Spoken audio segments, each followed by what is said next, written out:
What the Niners are cooking. The most electrifying move in sports entertainment.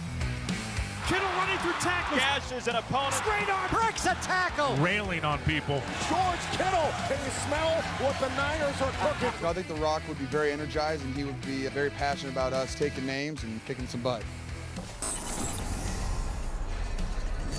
So you saw George Kittle there with his teammates last Tuesday night on their bye week at the latest edition of WWE SmackDown Live. He has clearly embraced his wrestling persona. The Rock had already tweeted at Kittle following their big win over the Steelers, "If you smell what the Niners are cooking." A long, hard road ahead, but 3-0 is a hell of a start. Keep having fun, boys. So Kittle, clearly a complex character, a fifth-round pick. He is now the focus of the Niners passing game and record-setting. He set an NFL single-season record for receiving yards by a tight end last year. And then there's Kittle the Goof, who got a tattoo of his alter ego, the Joker, on his left arm the day before his wedding. Wife not so happy about that. But thinking back, maybe that ink, just part of a deeper story. Here's Michelle Beisner-Buck. Dear George, This is about you and those magical 49ers. Every team has good players, and on any given Sunday, just about any team can beat any other team. I pen a letter to him, just kind of talking about all kinds of stuff. So what ends up making the difference?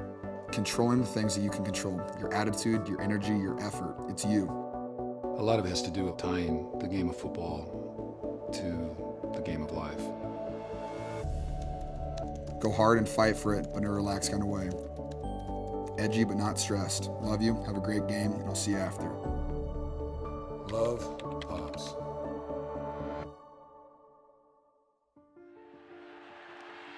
Throughout George Kittle's football career, which has seen him evolve from backup at the University of Iowa to All-Pro with the 49ers, every game day has started the same way, with a letter from his father, Bruce.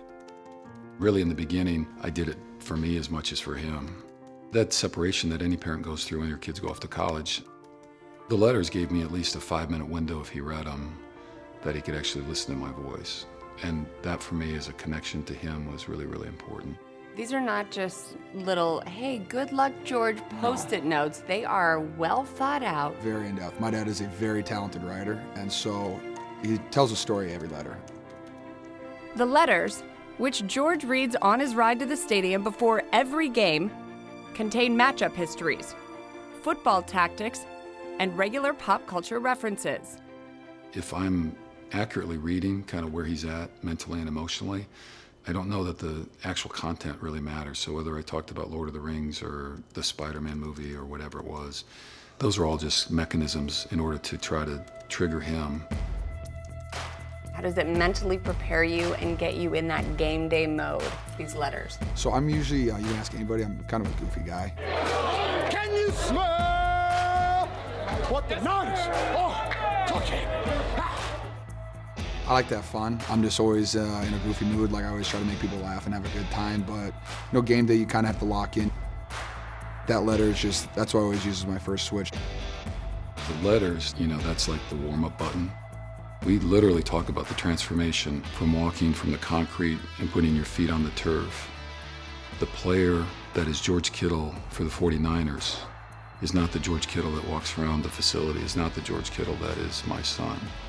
It's a different George Kittle, and it should be.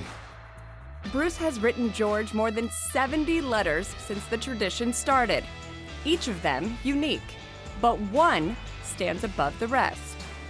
Before the Rams game, when I broke the record, it just brought up memories of the times that we spent in the backyard playing football together. This is how I've been playing for this my entire life. Stone Cold Kittle, NFL record-setting touchdown catch. Oh, I love that. George Kittle, most receiving yards by a tight end. I think my encouragement was keep your feet on the ground, keep your head on straight, look forward, focus on the things in front of you. Don't listen to the distractions. 1,377 yards. That is awesome. What happens if for whatever reason, you don't get a letter. So he used to handwrite all of them. And then there was a time where he got to the wrong mailbox or something like that. So I told him on game day, hey, I don't have a letter yet. And so he typed it up real quick and emailed it to me so I could read it on my phone. I almost had a little nervous breakdown. I was like, hey, come on, do your job. I don't know exactly at this stage in his career what I have to offer him, but he keeps telling me that he still likes to open them. And so, because I had that conversation with him this year, kind of like, I'm okay if you're okay. And he said, oh, no, you got to keep writing. So as long as he says he still likes reading them, I'll keep writing them. What do these letters mean to you? Everything. Just the fact that, he takes the time to do it every single week. He's always shown that, he's so happy and he's so proud of me and that I'm living my dream. If I can make my dad proud of me, then that's all that matters. By the way, Mom adds a little Post-it note to each of the letters as well, and he saves them all. As for tonight's letter, Bruce told George that the whole country will be watching to see whether the 49ers can continue their hot start.